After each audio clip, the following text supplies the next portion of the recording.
listening to the Fit Mind, Fit Body podcast, where we explore the connection between a fit body and positive mental health. And our big mission? It's to help 10,000 runners to develop fitter minds in the next 2 years. I'm your host, Michelle Frost.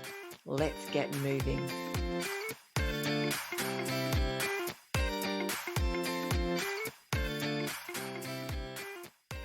Welcome to episode number 29 of the Fit Mind, Fit Body podcast. In today's episode, we speak to Natalie Slocum, and she shares how running has become an important part of her life and her family's life. Enjoy. Today on Fit Mind, Fit Body, it is my absolute pleasure to introduce you all to Natalie Slocum. Well, welcome, Natalie. Thank you. Thank you very much for having me. I'm so excited that you can be here. It was funny because we only saw each other yesterday, and here we are looking at each other through a computer screen. Yeah, it's very cool. It's funny how the world works. So, Nat, I just saw a cat. Yeah, apologies. It's fine. No one else gets to see what's going on in the background. They just get to hear us. So it's kind of a mystery that we just saw a cat walk across the Take our word for it. Yeah, exactly. All right. Let's get started. Tell me a little bit about Sorry. Nat. It's fine. The cat goes flying. I just had to push it off the keyboard. Tell us about Nat. Tell me. What? Okay, well, I'm 43, if those need to know. 43? You're a baby. Yeah. I'm a mum of 4 children. My eldest being 21 this year. Wow. Daniel Cameron, who's also in the running club, 18. Joshua, well known to a lot. He is. 16, and little Emily, who's just recently turned 12. Wow. Which keeps me very busy. I'd say that keeps you very busy. Yeah, on my toes. I'm a trained early childhood teacher. Yeah. I work at a childcare centre in Newstead, full-time, 5 days a week. That's really long hours, but it's very challenging, and I really enjoy that. Wow. It's really, really good for me. So, and I've only been doing that for a couple of years, so I'm still new in the industry, but learning a lot from it every day. So were you because you're an early childhood teacher, so were you in schools as well, like I did a bit of infant and I did a bit of relief work for a little while. I didn't start going to uni until Emily started kindergarten, so I was a mature age student. And when I qualified in 2017, I just wanted to do a bit of part-time work for a little while, something that would fit my lifestyle, and ended up in a childcare centre, and I really liked that. So I thought there was a lot that I could give in that sort of environment. Oh, wow. So I've been there for the last couple of years, and I'm really loving it.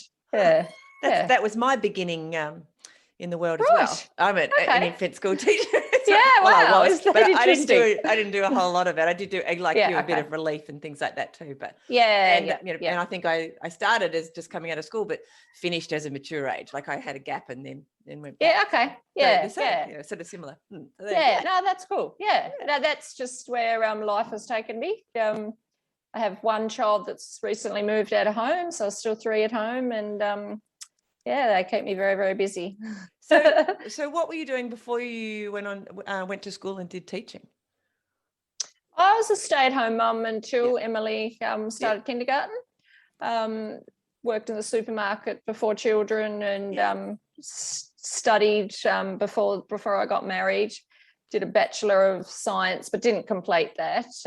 Had a bit of time off, and then life had, a different way of taking me. So, and that's all good. That experience really helped me when I did eventually go back to university full time. Absolutely. So, I'm very, very lucky that I had that opportunity. I think that's fantastic.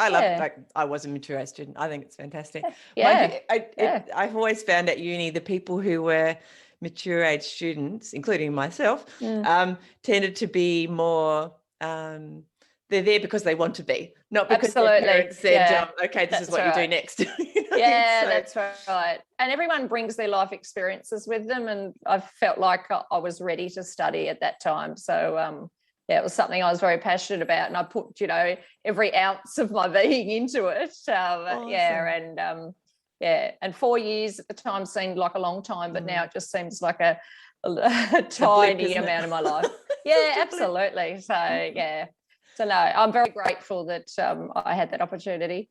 Very supportive family, and mummy was missing in the bedroom, many nights studying and things like that, but I'm very lucky. It's tricky. It is. There's a balancing act, isn't it? But I think at the same time, and this will probably come into, the running, that example that you provide to the kids when you're studying, and they're young. It's like, this is okay. This is a norm. This is, mum trying to, she's got some goals and she's going after them, and that takes work. It's not, it doesn't just sort of come to you. No. We all have to do a bit of work. So I think that's really cool.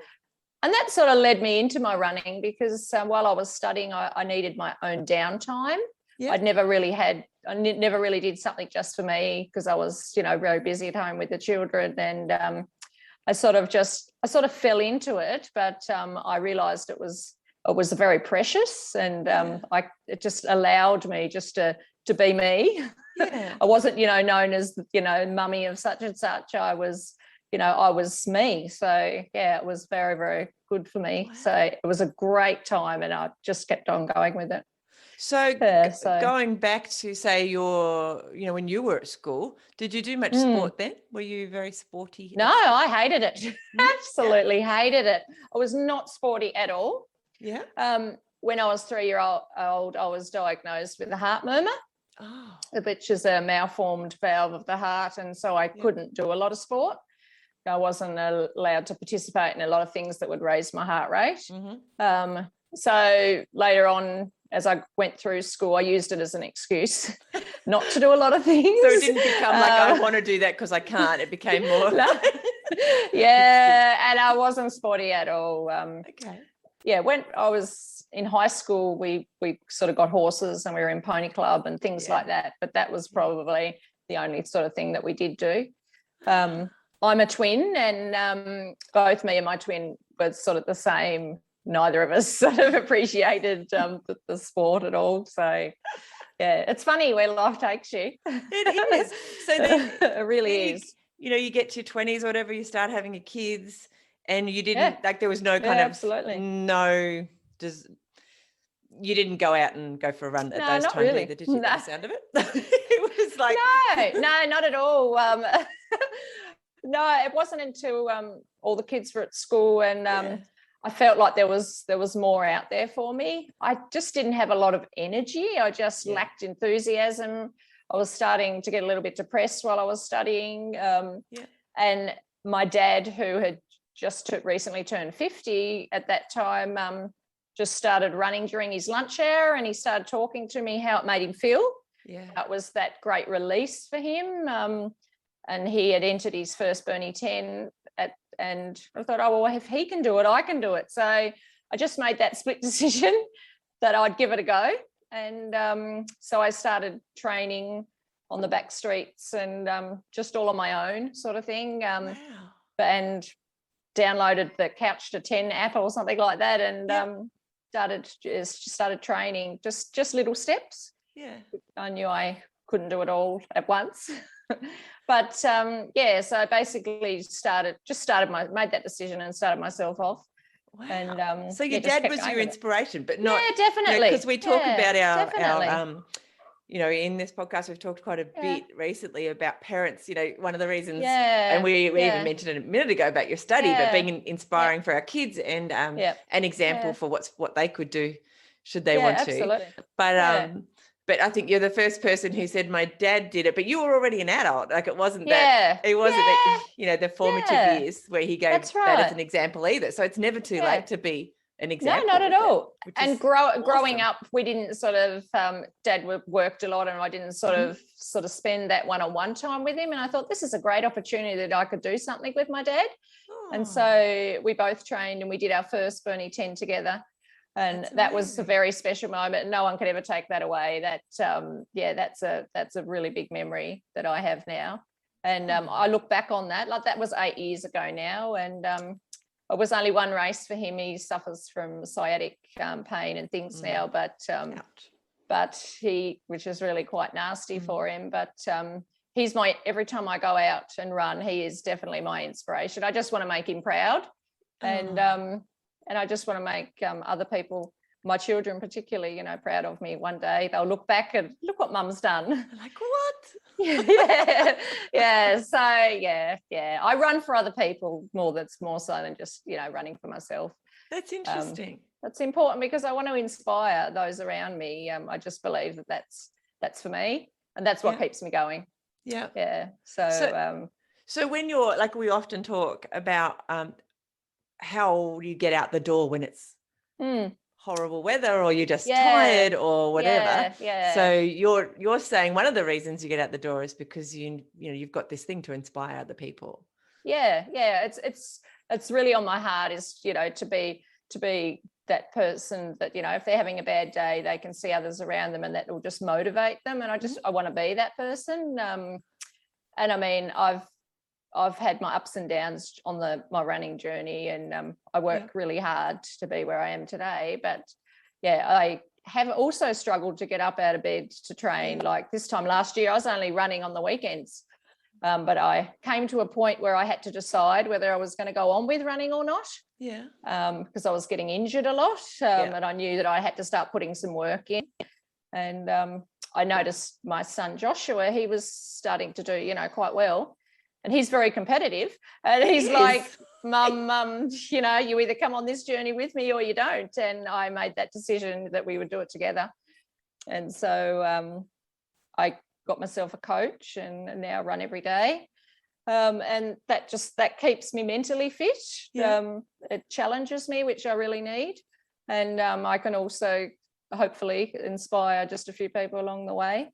Then it's worth it. So awesome. It's been really good. so that upping your training, you think it's making you stronger, and then also putting aside stops you getting injured so much. Yeah, absolutely. I've suffered from bulging discs and stress fractures in my leg and all sorts of other things because I've gone too hard too soon, and I didn't really understand my body very much.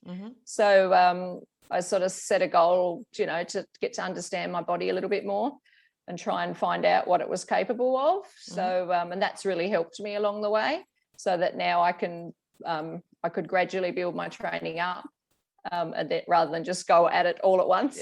And so since doing that, I've been pretty lucky. So I feel fit.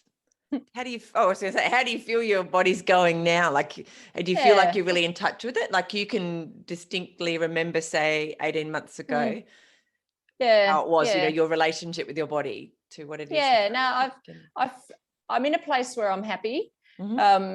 I've suffered from a lot of lack of confidence and all sorts of things in the past. Self-belief was shocking. I have those voices in my head that tells me I can't do it. And so even training every day has sort of helped me believe in myself a lot more as well. I think I'm at a place now where I trust my body and I listen to it. So if I am feeling a few twinges, I know how to back off. And then gradually build up again. But being happy with where you're at is very important, and I hope that that others can see that as well. So what sort of things are you thinking about, Nat, when you're out when I'm running for a run? When I'm running. You don't have to be specific, but like, do you use like running as therapy, for example, a bit for yourself sometimes, or do you recognize that that's sort of what's happening, that you feel better, I guess, if you start a run feeling perhaps a bit unhappy about something? I definitely do. I suppose it's I reflect on the day that I've had. I'm a very reflective person. I suppose that's the teacher in me, and in the industry I work in, you need to be. So it's a bit of a debrief for myself. How could I be a better person? What could I have done during the day that would make it go better? How am I feeling? So I sort of ask myself these questions in my head and sort of process the day that's gone. And that really helps me with working in a really challenging industry like early childhood. You need those opportunities to be able to debrief. Yeah. And some days I'll come home in just the worst rotten moods. I'm really on edge, and so someone will be standing at the door and they'll be like, "Off you go and run." And so I do. That's awesome. And they understand that I just need that to clear my head. And I suppose it makes me become a better person. Yeah. So yeah.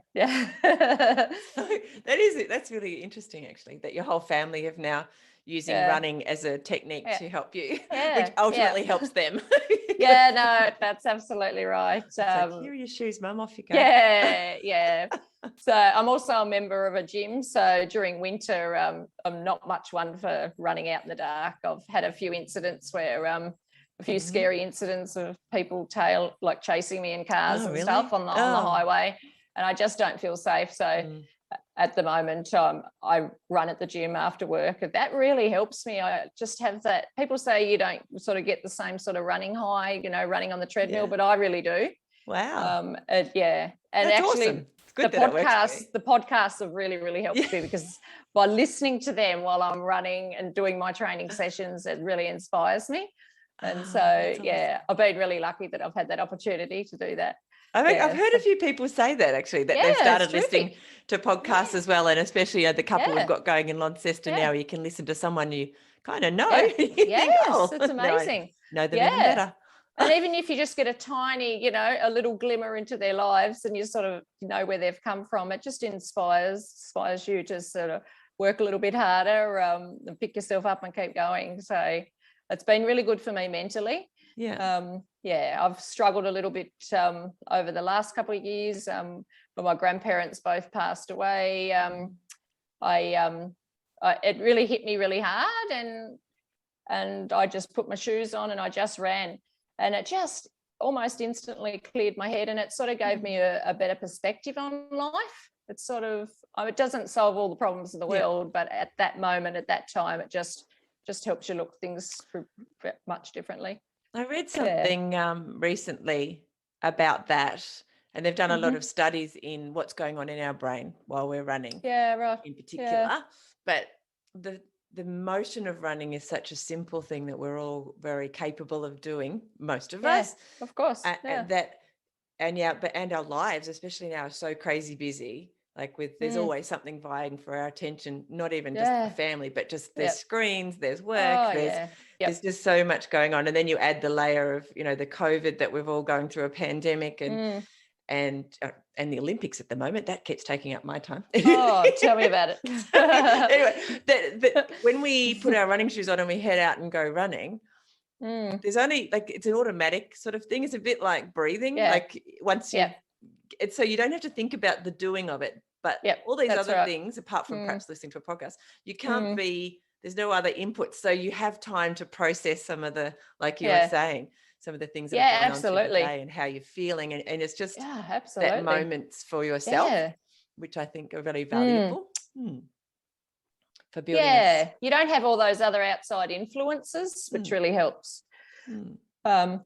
I mean, I love running out. Like this morning, I ran with the buddies out on the road, and for part of it, I was with a group, and then everyone went their different way, and then I was on my own, and it just had this real renewing ability. Like I was just resetting myself, and I was ready for the rest of the day. So it just has an amazing ability just to really energize you.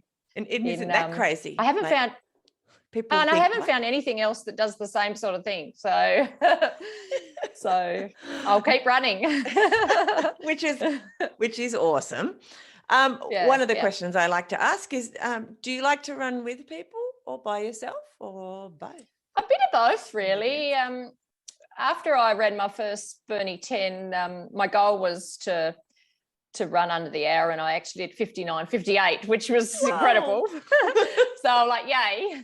So that and that was so I trained by myself, and I knew nothing about running. That was just the app, speaking to me. I thought, maybe if go and run with a group, I might be able to, be semi-decent at this running thing. So I ran with a group, a local group at my gym, which was health and fitness at the time, and just picked up a few tips and things, which was really good. And then after a couple of years, I, just sort of joined different groups, but didn't really find one that I fitted into. So I just ran on my own until buddies came along. Oh, wow. And because they were so accepting of my children running as well, I just found that this was the fit for me, because that's what I really wanted. I didn't want to do running just for me, even though it was very good for me mentally. I wanted something that I could do with my children so that I could become closer to them and we could bond in a way, having a passion in common, which has fallen into place really nicely, because now, 3 of my children have joined the running club and we all get to do that together. So, so I do prefer running on a group sort of a weekend. For my long runs, I love running with a group, but during the week when I'm sort of debriefing and I'm doing things in my own head, I run at the gym on my own. So I like a bit of both. Do you do that in the afternoon? I was trying to work out how you fit it all in. You've got these 4 kids at home. You've got full-time work. Yeah, it's a hard one.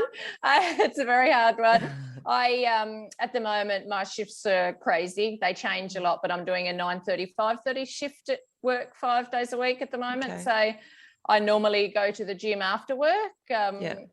If I've got to take the kids to basketball or do tea or rush around and do things like that, sometimes I'm at the gym at 8 o'clock at night.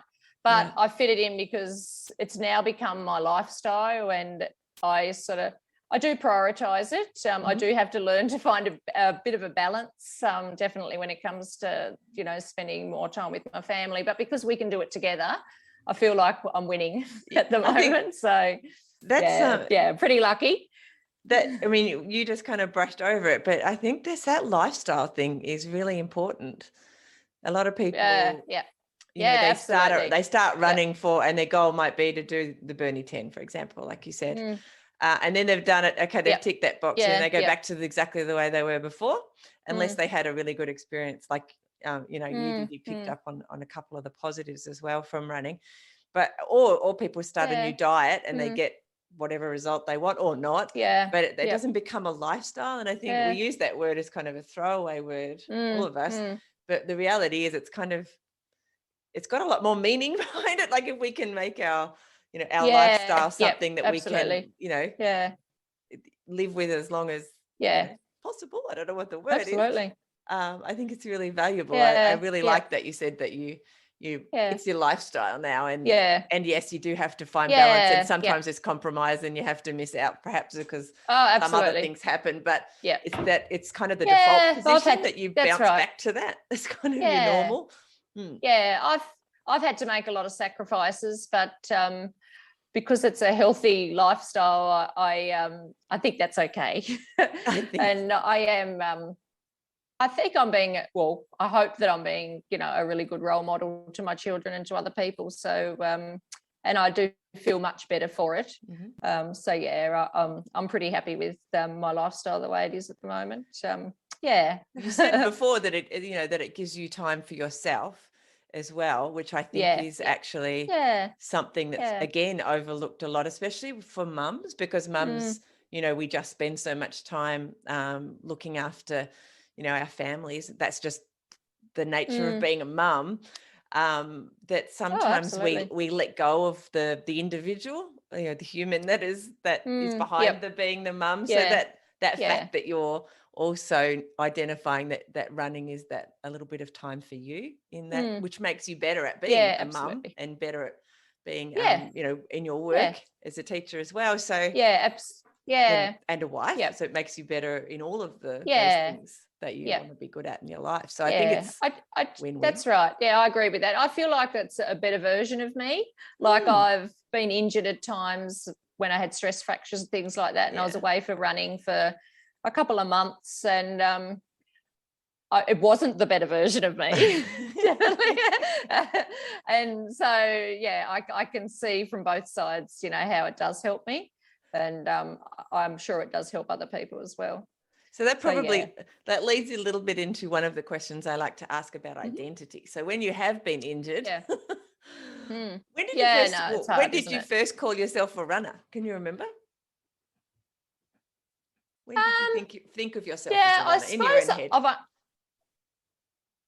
only really probably in the last couple of years, I suppose. I just thought when I was only running on weekends and when I wasn't taking it that seriously, I didn't understand my body. It was more a hobby, I suppose, something I did on the weekends. Just like some people like to go mountain bike riding, or some people, like to go for walks. But since I suppose I put a little bit more thought into it and a little bit more effort, I would probably consider myself as a runner, because that was my chosen sport, I suppose. I wouldn't say I was a good runner. I think you're a good runner. I have a go. I have a lot of help. But I suppose for me, I don't just run for me. I run because I want to encourage and support other people. So that's why I love the buddies and the running club and park run and things like that so much, because I love being able to encourage people. That's just me. So I love, saying, well done, keep going. Yeah. And seeing the smiles on their faces, knowing that you have acknowledged them, just really warms my heart. Yeah. So I believe that's part of me. And if I can give, that to someone else, then it's well worth it. Well, having had you run past me many times this year, it is lovely to have someone say you're doing well. Yeah, so it's very important. Sometimes you might be in that place where you just need it. Yeah. It just lifts you up. So exactly. And that's a part of the role modeling as well, that I want to show my children. You can show your appreciation to other people. It's the same when we're doing the running club. I always sort of thank the people standing in their driveways who've stopped their cars or things. I think that's important as well, just to acknowledge them. Yeah. Just to know that everyone's appreciated. Part of the community. Yeah, absolutely. Yeah, no, that's right. So that's a big part of why I do what I do. Yeah, it's not all about me. What? No, you did touch on, and we were almost there, but about the identity and the identity of being a runner, and when you can't run, like when you were injured, and you said it's hard. You're not necessarily a nice person, and I can identify with that myself when I haven't been able to run for some reasons. Yeah. It's that finding the balance of who I am if I can't run for a period of time, and how do I let that kind of steam off, or I don't know, but that continuing, but it's like a motion. We need to be in motion or something. Yep. Yeah. I've sort of found meditation recently, which I've found really, really good. I'm also, like yourself, trying to look into how I can be mindful while I'm running. Yep. And that sort of gives me a purpose for running. Why am I here? What am I doing? Why am I doing this? That gives me clarity while I'm running, and that I feel that sort of helps me be a better person. So I find that very interesting. I first found it when I was teaching my preschoolers a little bit of mindfulness, bit of deep breathing, and I thought, oh well, this is not just for kids; that could be for adults as well. Maybe I can get something out of this. So, and I just found the benefits were really, really good. So, I'm sort of looking into that at the moment to see how that can also, affect my running and how make me a better person also. So that's great. Yeah. That's awesome. But having a running coach while I was injured sort of helped me educate myself and get some tips on other things that I can do. So if you can't run, I've been doing a bit of swimming and been doing other things. So I found swimming to be really good for while I was injured. Yeah. So being in such a group, like a great group like the running club, there's so many people around you, and let's face it, we've probably all been injured at one stage, during our journey. So we've all got valuable tips and sort of support that we can give one another. And I've received a lot of support from people. So that's kept me going, probably maybe a better person during that time. What would we do without that help? The friendships are amazing. That's another reason I love running so much. The friendships and the bonds are real. They I've been in other groups before, and they're just a little bit shallow, just a bit face value, and I found these to be real friendships. Always checking in on one another, especially during the week, not just on the race day. So that's when you know it's real. Yeah. So I've been very lucky. What makes that? Because I've spoken to people actually all over the world now. And okay.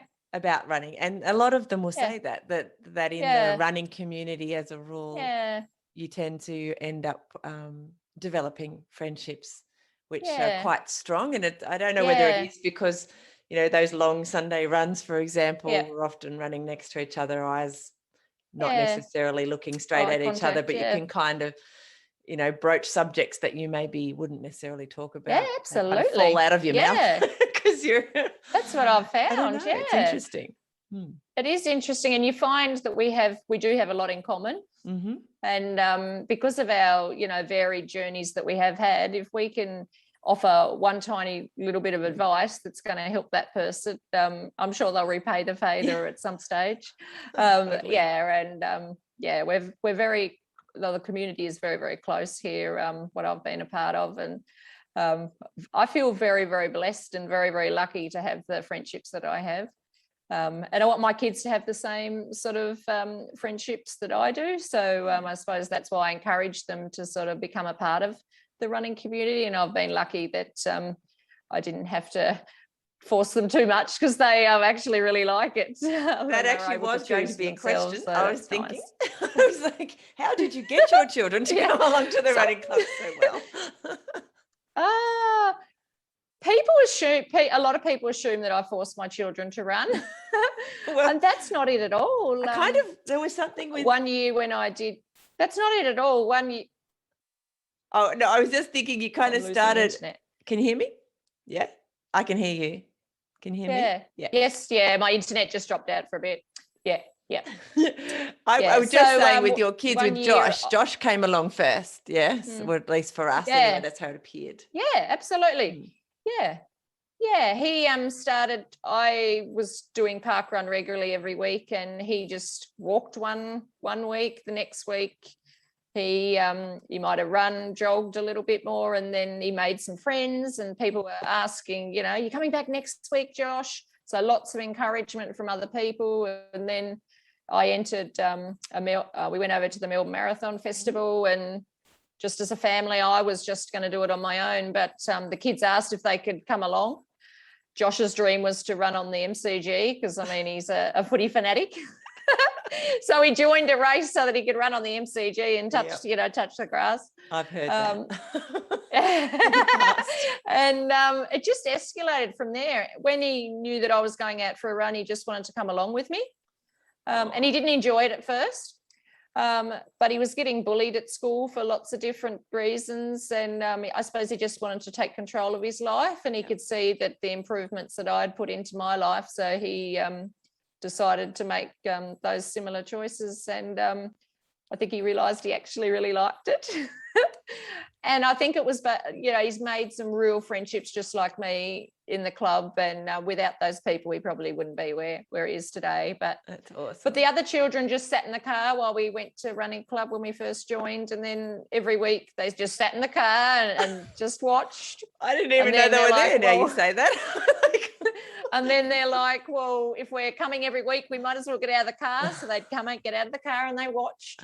And then before long, they wanted to join in. So, it wasn't forced at all. It was totally their choice. That's lovely. I love that. So it's a very encouraging community. So, yeah.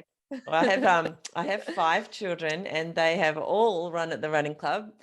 4 of them have had 100 runs. Wow. One of them has had 1 run because she cried all the time.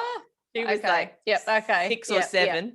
And that was it. Like, she's now 21. She was like, I don't want to do this. And I was like, well, okay. I'm not going to. Wow. And she was she's also very stubborn. Oh, so and if she goes for a run, it's where nobody can see her. Yeah. So it's not that she won't go for a run now, but she certainly was not going to come. So, I think it really helps that you don't start too early, like the children just run at 10 or stuff, because then they get out of bed, because that's not too bad. That's right. It's not like, we have to be there at 7. It's like little athletics is a bit like that. That's a silly time. Little athletics is crazy. Anyway. Oh, golly gosh. Yeah, we've been very lucky. It's great to see you coming along to the running club with the kids. And tell Josh I do want to have a talk to him about his running journey. He has been asking. He said, Mum, how come I haven't been asked yet? I said, wait your turn. I do want to talk to him because I think from his perspective it would be really interesting as well. Yeah, rather than just all of he's us got adults. a lot to share. Yeah, exactly. It'd be even more interesting. Absolutely. Probably we're a bit boring. Well, me probably. Anyway. I don't know. You're not boring, but I am. So, how long do you think you'll run for? Do you think you'll like always run? How do you see that in your future? How does running fit into your future now?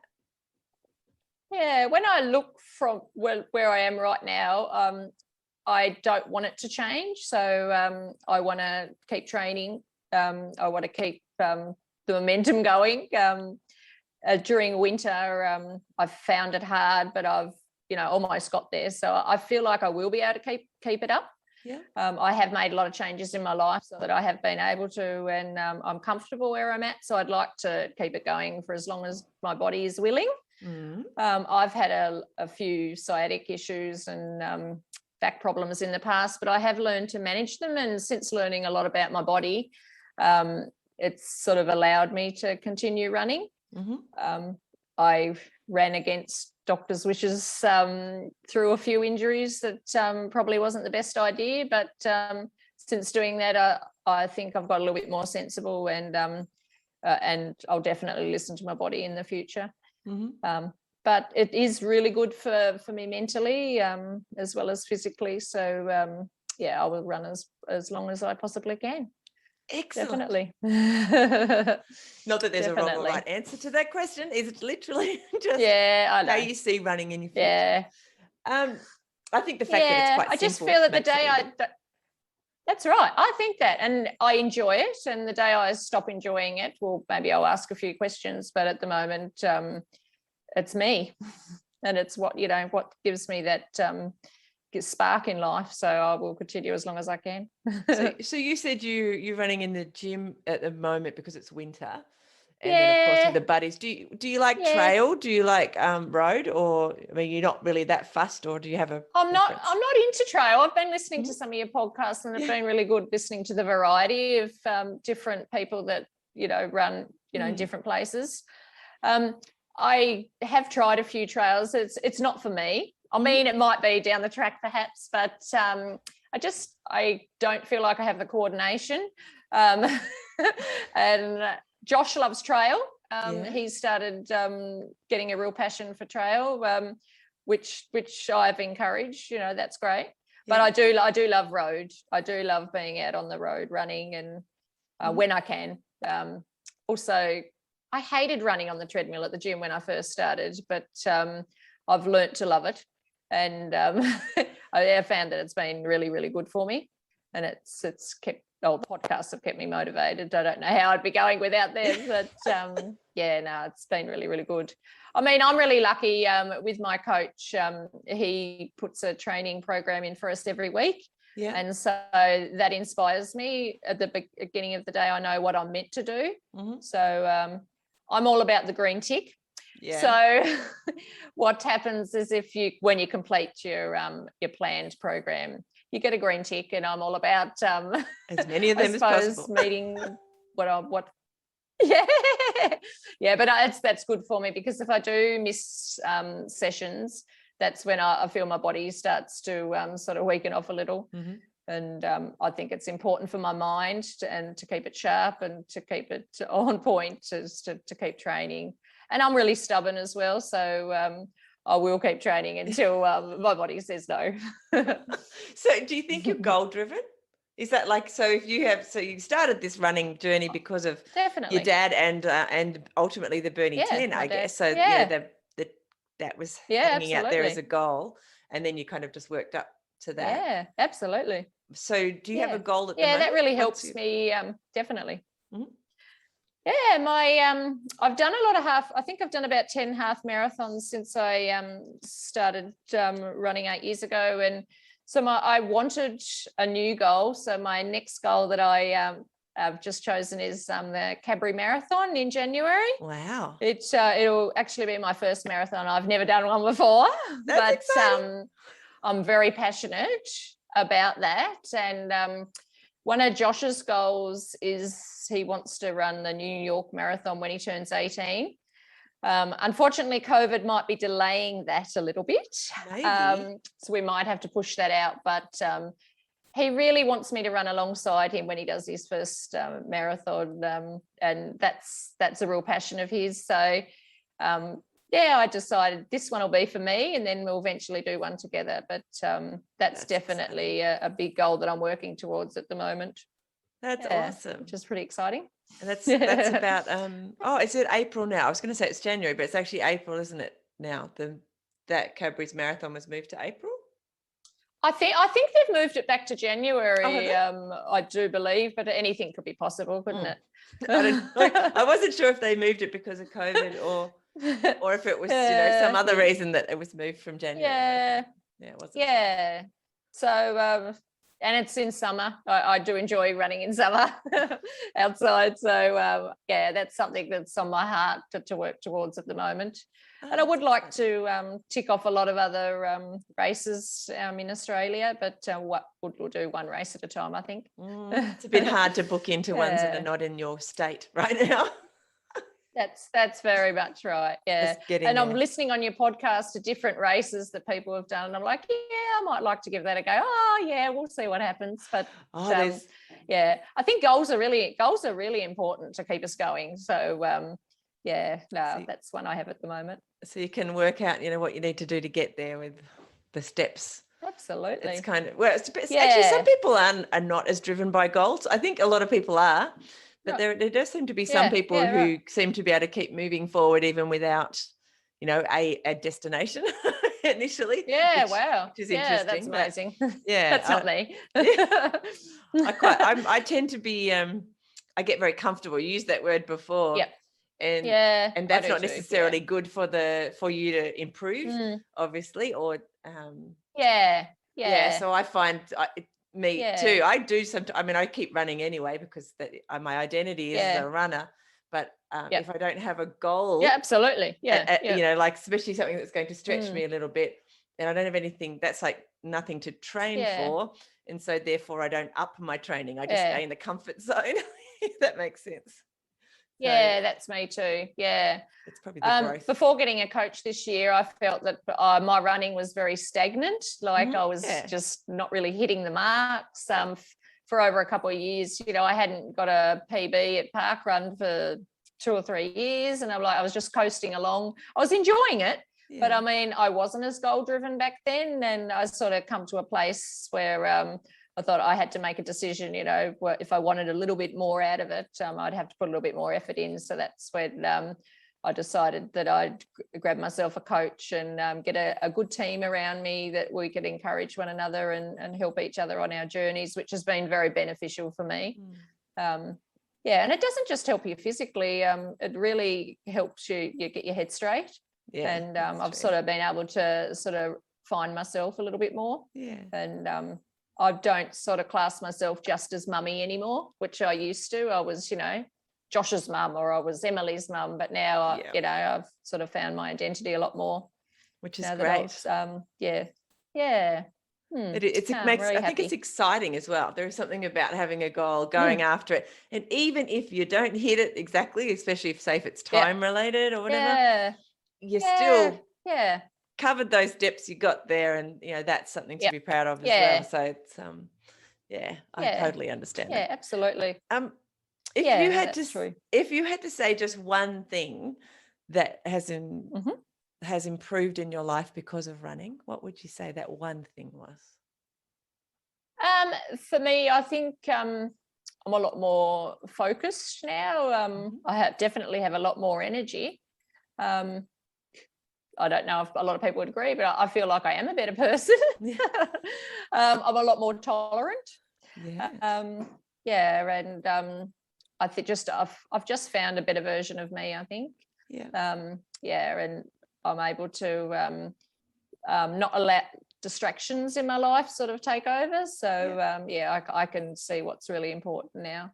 Maybe it's the authentic you as opposed to a better version of you. It's just who you're supposed to be. You know, yeah, maybe.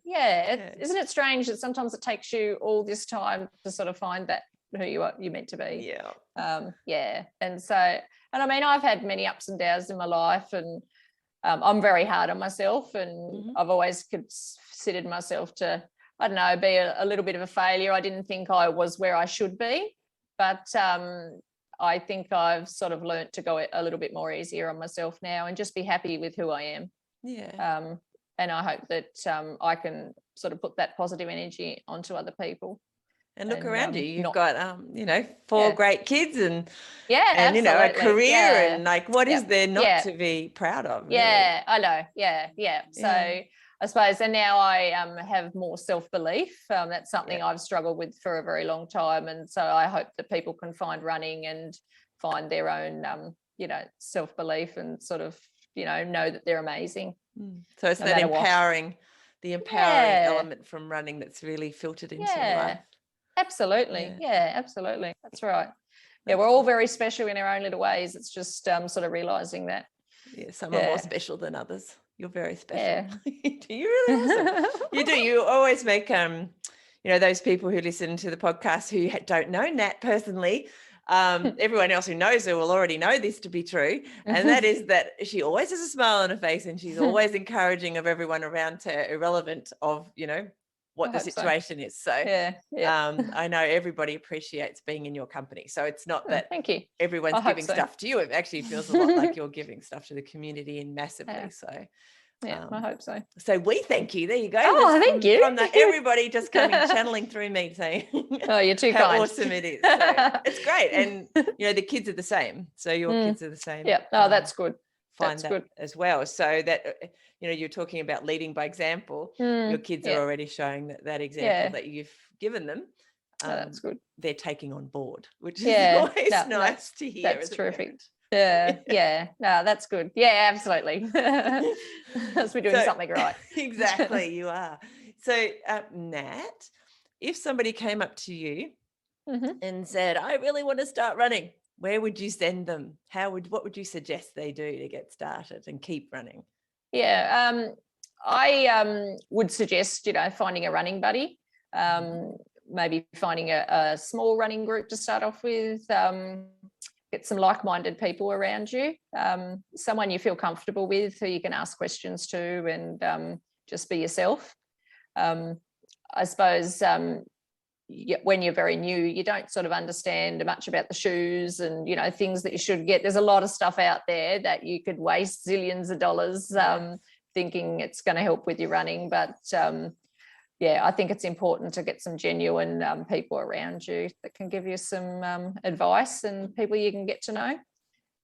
That's what's really helped me. And and then I got my children obviously into it because I could see how beneficial it was. So get some people that can give you some good advice.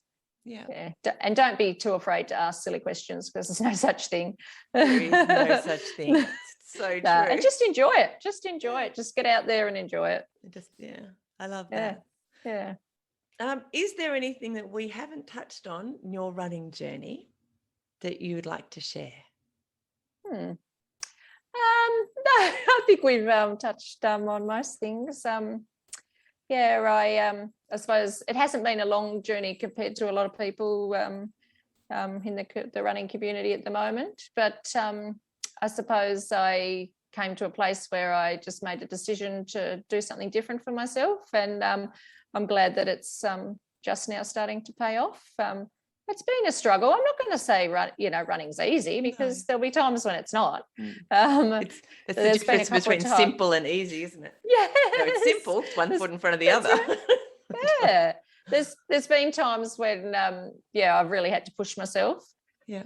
So now I have a couple of friends that I'm accountable to. So if I'm planning to get up earlier and run in Friday Fresh, for instance, I'll send them a message the night before because I've told them I'm going to have to get up, or we'll organise a run and then I've got to turn up. But for those who don't know, what time does Friday Fresh start? 5:30, people. Oh my gosh! So what time do you need to leave home? About 5:10, 5:15. It's not easy if you're not a morning person, but there's great rewards in it because once you've been for your run, you've got your adrenaline rushing, you're ready for the day ahead. So and they finish at a cafe where there's nice coffee and cakes and things. Well, that's always that. But if you've got a local running group that you can sort of grab a hold of and encourage one another, I think that really helps keep you motivated. And because running's been hard for me at times with my workload that I have and having, trying to fit everything in around a family, I suppose I've been lucky that the hard work is starting to pay off now, and I am seeing, a real difference in, I suppose, the way that I'm running now. Yeah, you're doing really well. I was Thank like, you. wow, that's running so well this year. But it's not, for me, it's not about my times and my pace and things like that. I just, I know for some people with this handicap race, they'll sit and wait for the handicaps to come out and where am I, have I got a chance? That it's not, I don't even look at the handicaps much. Josh always tells me where they're at. I just run for myself, and it's nice to have people running around you, and I love encouraging people, but for me, it's an achievement going over that finish line, knowing that I've completed something, and I've set out to do. So no, I've been very, very lucky. It's awesome. I love your enthusiasm for running and the joy and the just the spirit that you bring to it and that you share with everyone. It's wonderful. Yeah, so that's good. I said, we do appreciate you. Just like right now, I really appreciate the time you've spent, and we've recorded this on a Sunday. So kudos to you, Nat, actually giving up a bit of your Sunday to have a chat with me. I really appreciate it. But we have used a lot of your time already. So let's say that's fine. Massive thank you for being here. Yeah, you're welcome. Do stay on. I'll say goodbye to you off the recording. Yep, no problem at all. But again, thank you. We really appreciate it. You're very welcome. You're an inspiration. Okay, thank you. Thank you for listening to the Fit Mind, Fit Body podcast. I'd love to talk to you about your running journey. So send me a message on Facebook or on the website, and let's do it. For a bunch of resources on mindful running that will help you get and stay mentally and physically fit, head over to the website fitmindfitbody.co, and I'll see you there. Plus, I'll be back here in your podcast player a few times a week. Hit subscribe now so that you don't miss an episode. And before you go, I'd really appreciate it if you'd leave a review. It'll help more people to find the podcast and get inspired to start running. I'll see you soon. Bye.